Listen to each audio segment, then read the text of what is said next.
آج بولتا گھر پہ بیٹھنے سے اچھا محنت کریں گے. وہ فکر ہوتی ہے خرچہ میرے پیچھے لگا ہوا ہے, تو اس کے لیے آدمی کیا کرتا ہے, جا کے کچھ کما کے لاتا ہے. فکر انسان کو حرکت میں لاتی ہے. لیکن دنیا کی فکر ہم کرتے ہیں, دین کی, ایمان کی, اپنے گھر والوں کی, جنت کی, جہنم کی فکر کہاں ہے؟ ان کے پیٹ میں چھوٹی سی جہنم جلے نہیں, بھوک والی. ان کے پیٹ میں بھوک کی آگ نہ ہو, تکلیف نہ ہو میری اولاد کو, میری بیوی بچوں کو, ماں باپ کو, بھائی بہن کو. یہ فکر ہم کو ہے, لیکن یہ پورے سر سے پاؤں تک جہنم میں نہ جلیں, اس کی فکر ہم کو کتنی ہے. اور صرف گھر والے نہیں, پھر رشتہ دار ہیں, دوست احباب ہیں. ہم چائے کی پیالیوں پہ یہاں وہاں کی باتیں کر رہے ہیں, لیکن وہ بے نمازی ہے, وہ شرک میں پڑا ہوا ہے, وہ حرام کاریاں کر رہا ہے. ہم اس کے ساتھ انجوائے کر رہے ہیں زندگی, لیکن ہم کو معلوم ہے کہ یہ اسی حال میں مر جائے تو بہت ممکن ہے اللہ اس کو جہنم میں ڈالتے ہیں. عمل تو اس کا غلط ہے, زندگی تو غلط جاری اس کی. ذرا کبھی بیٹھے بیٹھے ایسا لگتا ہے یار اس کو بچانا چاہیے, اپنے کو اس کو بچانا چاہیے, اس کو بتانا چاہیے, اس کو سمجھانا چاہیے.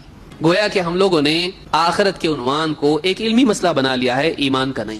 ہاں بس ہے, آخرت ہے, کون بولتا نہیں ہے.